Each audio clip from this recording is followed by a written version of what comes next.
नमस्कार दोस्तों, मेरा नाम है विकी कौस्तव और आज हम फार्मर प्रोटेस्ट के बारे में बात करने वाले हैं। हम पूरी बात अनबायस्ड होकर बताएंगे। चलिए वीडियो को स्टार्ट करते हैं। ऑल यूट्यूबर्स बताते हैं वो कोई ना कोई एक पार्ट बता रहे हैं, जैसे कोई एमएसपी बता रहे हैं, कोई तो फार्मर्स को ही कुछ और बता दिया, एंटी नेशनल बता दिया। वैसा भी नहीं है, हाँ कुछ एंटी नेशनल हैंड हैं जिसको जो शायद फार्मर को मैनिपुलेट कर सकते हैं, उनकी डिमांड को मैनिपुलेट कर सकते हैं, ऐसा हो सकता है। लेकिन आज मैं अपना ओपिनियन रखने वाला हूँ फार्मर प्रोटेस्ट। पॉइंट बताऊंगा आपको। अगर आप ऑल यूट्यूबर्स सिर्फ एक पार्ट को ही शो कर रहे हैं, कोई शो कर रहे हैं कि फार्मर्स एंटी इंडियन है, कोई शो कर रहे हैं कि डिमांड्स को मैनिपुलेट किया गया है, और कोई कह रहा है कि पूरा फार्मर प्रोटेस्ट ही एंटी इंडियन हो रहे हैं। जब आप फंडामेंटल को देखने जाओगे तो ऐसा बिल्कुल नहीं है। हाँ शायद डिमांड्स को फार्मर्स को मैनिपुलेट किया कोई फोर्स हो सकता है, कोई एंटी नेशनल एक दो इंसान हो सकते हैं उसके पीछे, लेकिन पूरा फार्मर प्रोटेस्ट को ब्लेम करना, एंटी इंडियन कह देना, ये सही नहीं होगा। और हर यूट्यूब में हर कोई बात कर रहे हैं फार्मर्स की, जो कोई मतलब प्रोसेस के, फार्मर प्रोटेस्ट की प्रोसेस के बारे में। लेकिन जो असल रीज़न है क्यों प्रोटेस्ट कर रहे हैं, उनका रीज़न क्या है, उनके ऊपर कोई बात नहीं कर रहा, मतलब ज़्यादा बात नहीं कर रहा। हमें रीज़न के ऊपर फोकस करना चाहिए, वो क्यों प्रोटेस्ट कर रहे हैं, उसका सोल्यूशन क्या हो सकता है। हमें बात वैसा करना चाहिए, कोई गोली चलाया क्या फिर रबर बुलेट चलाया, ये सब को मेन स्ट्रीम मीडिया वो कवर कर लेंगे, उसमें कोई दिक्कत नहीं है। लेकिन जो प्रॉब्लम है उसका सोल्यूशन हमें ढूंढने में ज़्यादा फोकस करना चाहिए। हाँ all demands are not valid, ये है, सारे डिमांड नहीं फुलफिल किया जा सकता। जैसे वर्ल्ड ट्रेड ऑर्गेनाइजेशन से पुल आउट करना, फ्री ट्रेड एग्रीमेंट तोड़ देना, ये सब बेवकूफ़ी होगी, हमारे देश के लिए ये नुकसान होगा। सो ये सब नहीं कर सकते। लेकिन कुछ उनको किस तरीके से बेहतर किया जा सकता है, किस तरीके से फार्मर्स को सिक्योरिटी दिया जा सकता है, इनके ऊपर हमें बात करनी चाहिए। और क्या सिक्योरिटी चाहिए उनको, उनके ऊपर हमें बात करना चाहिए। Yes, some people can weaponize और manipulate this farmer protest to fulfil their anti national agenda. Of course ये पॉसिबल है, लेकिन हर फार्मर को ऐसा ब्लेम करना नहीं हो सकता। वो शायद उनका थॉट अलग है, और उनको कुछ चाहिए जो अभी तक गवर्नमेंट नहीं दे पा रहा। हर प्रॉब्लम का एक सोल्यूशन होता है, गवर्नमेंट के साथ बात करके उसे सुलझा लेंगे। वो अपना डेमोक्रेटिक तरीके से, अपना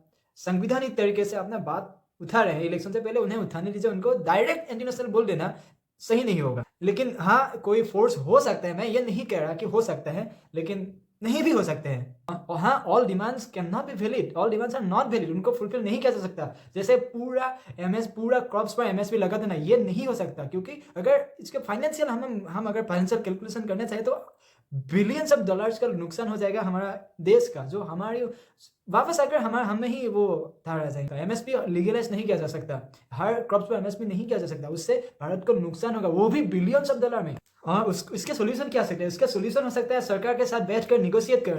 ऐसा भी हो सकता है कोई डिमांड्स को मैनिपुलेट कर रहे हैं, ऐसा हो सकते हैं। लेकिन इसका सोल्यूशन हो सकता है सरकार गवर्नमेंट इंडियन गवर्नमेंट बैठ के उनके ऊपर चर्चा करे, नेगोशिएट करे, तब जरूर इसका कोई हल निकलेंगे। और इन सब फार्मर प्रोटेस्ट का मैं एक छोटा सा सोल्यूशन देना चाहता हूँ। वो है हमारा नंबर 1, फार्मर्स को अपना क्वालिटी इंक्रीज करना पड़ेगा, अपना क्वालिटी बढ़ाना पड़ेगा, और गवर्नमेंट को स्टोरेज कैपेसिटी को, होल्डिंग कैपेसिटी को इंक्रीज करना पड़ेगा। और नंबर 3, गवर्नमेंट को ऐसा पावर, ऐसा लॉ लाना चाहिए जिससे वो एमएसपी को थोड़ा सा ऊपर नीचे किया जा सकता है with respect to international price.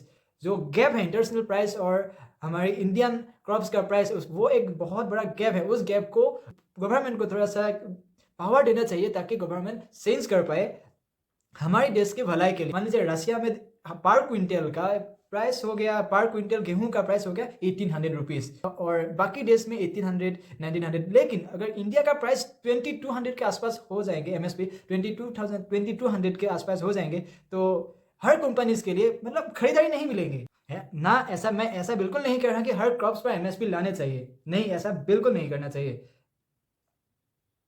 और नंबर 4, एक लैंड एक्विजिशन को बंद करना चाहिए बाय कॉर्पोरेट सेक्टर। अगर कॉर्पोरेट सेक्टर लैंड खरीदने लगे, कॉर्पोरेट सेक्टर अगर लैंड एक्विजिशन में लग गए, तो किसान का नुकसान हो सकता है। शायद हो सकता है ऐसा ना हो, लेकिन हो सकता है कि कॉर्पोरेट सेक्टर बहुत बड़ी जमीन लेके फार्मर्स को स्लेव की तरह यूटिलाइज करने ना लग जाए, ऐसा हो सकता है। इसीलिए शायद फार्मर्स थोड़ा सा डर रहे हैं। जो इंसान का डेथ हो गया प्रोटेस्ट में, उनके लिए कुछ करना चाहिए, क्योंकि वो भी हमारे ही देश का लोग हैं।